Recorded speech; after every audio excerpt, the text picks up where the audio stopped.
queridos amigos, un saludo a todos aquellos que están viendo el video en este momento. Les doy la bienvenida a tu canal favorito, Te Lo Enseño Ya. En este video tutorial te enseñaré a cómo eliminar mensajes, conversaciones o fotos en la aplicación de Messenger de Facebook. Ok, en este caso vamos a ir a la aplicación, a la aplicación de Messenger, y vamos a buscar alguna persona a la que le hayamos escrito.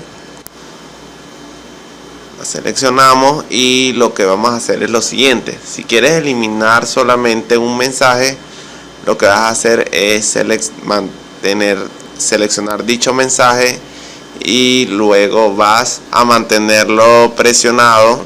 Lo mantienes presionado y se va a habilitar estas opciones. Entonces lo que vamos a hacer es darle donde dice eliminar. Cuando le des eliminar, vas a volver a darle eliminar. No puedes deshacer esta acción después que elimines, pues por supuesto va a quedar eliminado definitivamente.